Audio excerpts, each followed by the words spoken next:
ഒരു സ്ത്രീ നേരിടുന്ന പല കാര്യങ്ങളും നമുക്ക് മനസ്സിലാകുക തന്നെയില്ല. ഇപ്പം നേരത്തെ പറഞ്ഞാൽ കുടുംബത്തിൽ പുരുഷന്മാർ ഞാൻ അവൾക്കൊരു ജീവിതം കൊടുത്തു.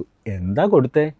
എൻ്റെ വീട് ക്ലീൻ ചെയ്യാനുള്ള അവകാശം, എൻ്റെ പ്രായമായ അച്ഛനമ്മേനെയും കെയർ ചെയ്യാനുള്ള അവകാശം, കുക്ക് ചെയ്യാനുള്ള അവകാശം. ഓഹോ, ഇതിനാണോ ഒരു പെൺകുട്ടിയെ അവരുടെ അച്ഛനും അമ്മയും വളർത്തിയത്? എത്രയോ പണം മുടക്കി, എത്രയോ സമയം മുടക്കി ആ കുട്ടി പഠിച്ചു വന്നത് ഇതിനു വേണ്ടിയിട്ടാണ്. നിങ്ങൾ ശരി, നിങ്ങൾ മാരേജ് ചെയ്ത് ജീവിച്ചോളൂ, പക്ഷെ അതിനൊരൊറ്റ ജനാധിപത്യം വരണം.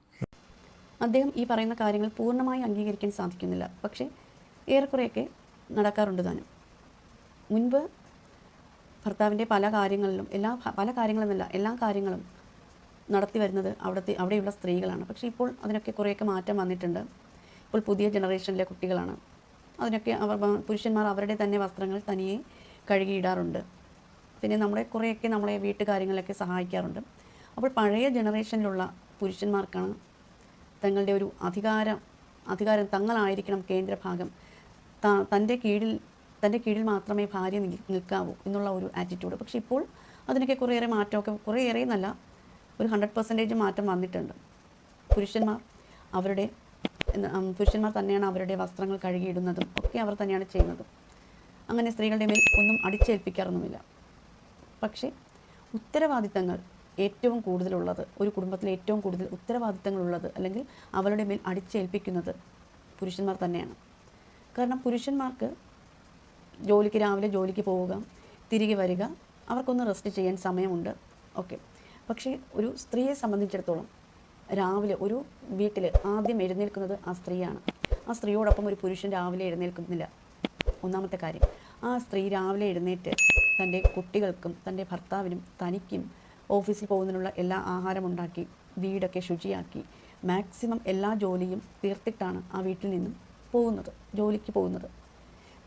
ജോലി ഇല്ലാത്ത സ്ത്രീകളാണെങ്കിൽ ആ വീട്ടിലുള്ള സകല ജോലികളും ചെയ്യുകയാണ്.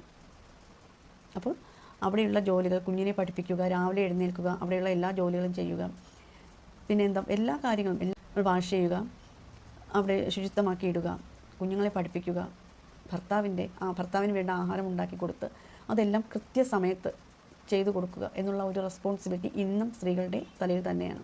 അതിനൊന്നും ഒരു മാറ്റവും വന്നിട്ടില്ല.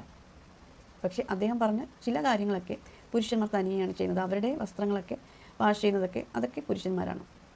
പക്ഷേ മറ്റു കാര്യങ്ങളൊക്കെ ഇപ്പോഴും സ്ത്രീകളുടെ ഉത്തരവാദിത്വം തന്നെയാണ്. അങ്ങനെയാണ് നമ്മുടെ പാരൻസ് നമ്മുടെ പെൺകുട്ടികളോട് പറയുന്നത്, നീ മറ്റൊരു വീട്ടിൽ ചെന്ന് കയറേണ്ട കുട്ടിയാണ്, അതുകൊണ്ട് ഇതൊക്കെ ശീലിക്കണം, എല്ലാം അടക്കവും ഒതുക്കവും വേണം, വീട്ടിലെല്ലാ കാര്യങ്ങളും ചെയ്യണം, വീട്ടുജോലികളൊക്കെ ചെയ്യണം. അതായത് വീട്ടുജോലിയെല്ലാം പെൺകുട്ടിയുടെ ഉത്തരവാദിത്തമാണ്. അവിടെ ആൺകുട്ടിക്ക് ഒരു പങ്കും ഇല്ല.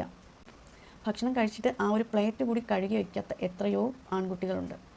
അത് ഞങ്ങളുടെ ഉത്തരവാദിത്തമാണ് അല്ലെങ്കിൽ അമ്മയുടെ ഉത്തരവാദിത്തമാണ് എന്ന് ചെയ്യുകയാണ്. പക്ഷെ അതല്ല, അത് അറിയില്ലെങ്കിൽ അമ്മ അത് പറഞ്ഞ് മനസ്സിലാക്കി അവരെ കൊണ്ട് ചെയ്യിപ്പിക്കുക. ആ കുട്ടി ചെയ്യാത്തതിന് മറ്റൊരു കാരണം കൂടിയുണ്ട്. തൻ്റെ ഭർത്താവ് കഴിച്ച പാത്രം, ഭർത്താവ് ആ ഇരുന്നിടത്ത് നിന്ന് അങ്ങനെ എണീറ്റ് പോവുകയാണ്. ആ ഒരു പ്ലേറ്റ് മാറ്റി വയ്ക്കാനുള്ള മര്യാദ കൂടെ കാണുന്നില്ല.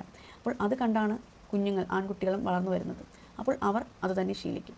അപ്പോൾ നമ്മൾ ശീലിപ്പിച്ചെടുക്കുക, കുഞ്ഞുങ്ങളെ ശീലിപ്പിച്ചെടുക്കുക, അതാണ് വേണ്ടത്.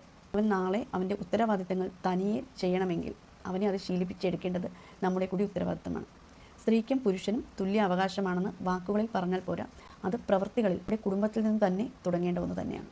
Thank you.